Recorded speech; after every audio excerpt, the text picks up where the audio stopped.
जय माता दी भक्तों। कल्पना कीजिए नवरात्रि का पंचम दिन यानी पांचवा दिन। घरों में दीप जल रहे हैं, मंदिरों में घंटियां बज रही है और वातावरण में जय अम्बे गौरी मैया जय श्यामा गौरी की मधुर ध्वनि गूंज रही है। भक्तजन आरती की थाल लिए माँ का आह्वान कर रहे हैं। आज की अधिष्ठात्री हैं माँ स्कंद माता, जिनकी गोद में बालक कुमार कार्तिकेय यानी स्कंद विराजमान हैं।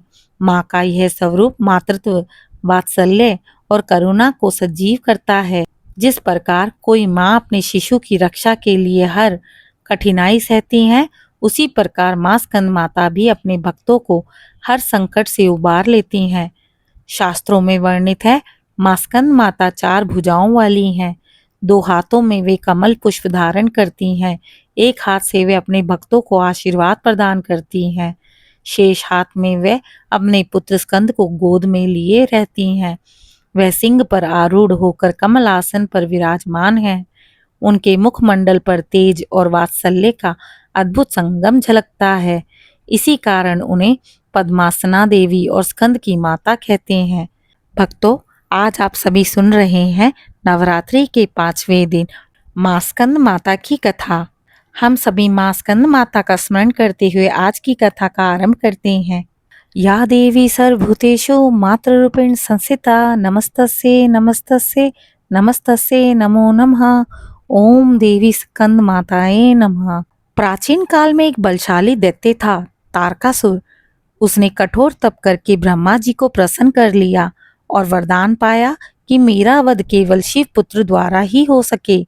तारकासुर को यह ज्ञात था कि शिवजी तप में लीन है और उनका विवाह असंभव है, इसलिए वह निश्चित होकर तीनों लोकों में अत्याचार करने लगा।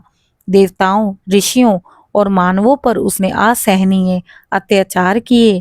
त्रिलोक में त्राही त्राही मच गई। सभी देवता ब्रह्मा, विष्णु और महेश के पास पहुंचे। देवताओं ने विनती की, हे देव, केवल शिव और पार्वती के मिलन से ही ऐसा पुत्र जन्म ले सकता है जो तारकासुर का वध कर सके। तब पार्वती जी कठोर तपस्या में लीन थीं। वर्षों तक उन्होंने कठिन व्रत किए, फलाहार छोड़ दिया, जल तक त्याग दिया, केवल वायु पर जीवित रहीं। उनकी तपस्या से प्रसन्न होकर शिवजी ने उन्हें स्वीकार किया और विवाह संपन्न हुआ। कुछ समय पश्चात माँ पार्वती ने एक पुत्र को जन्म दिया। यह दिव्य बालक है कुमार कार्तिकेय, जिन्हें स्कंद भी कहते हैं। इसलिए पार्वती माता को स्कंद माता के नाम से प्रसिद्धि मिली। जैसे जैसे कुमार स्कंद बड़े होते गए, उनका तेज और बल अद्भुत दिखाई देने लगा। देवताओं ने उन्हें सेनापति नियुक्त किया।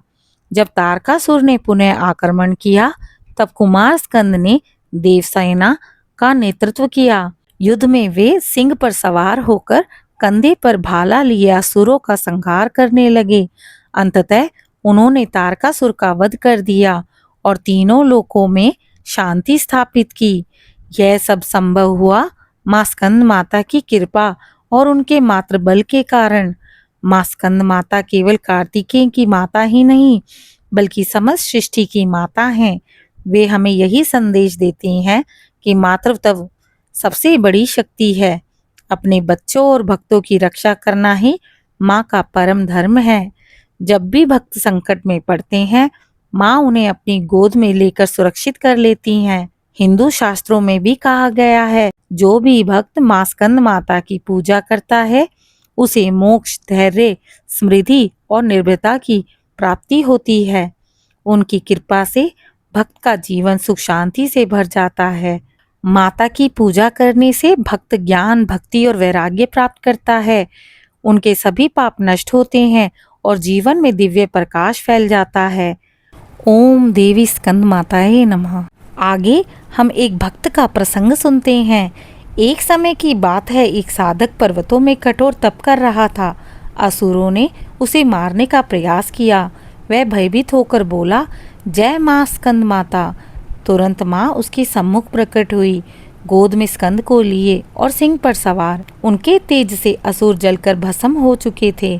साधक ने हाथ जोड़कर कहा, माँ, आज से मैं जान गया कि आप अपने भक्तों को उसी प्रकार संभालती हैं जिस प्रकार आप अपने शिशु को संभालती हैं। माँ मुस्कुराई और उसे आशीर्वाद दिया। वत्स, जो भी सच्चे मन से मेरा नाम जपेगा वह सदैव संकट मुक्त होगा। भक्तों, माँ स्कंद माता की कथा केवल एक पौराणिक प्रसंग नहीं बल्कि जीवन का संदेश है, जो कि करुणा और वात्सल्य की सबसे बड़ी शक्ति है। मातृत्व की गोद में भय समाप्त होता है। माँ अपने भक्तों को सदैव पुत्रवत स्नेह और सुरक्षा प्रदान करती हैं।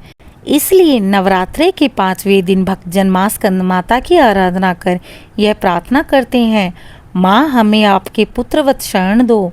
हमारे जीवन से भय, दुख और अज्ञान को दूर करो। हमें ज्ञान, शांति और मोक्ष का वरदान दो। जय माँ स्कंद माता, जय माँ दुर्गा। भक्तों, आशा करती हूँ आप सभी को आज की कथा पसंद आई होगी।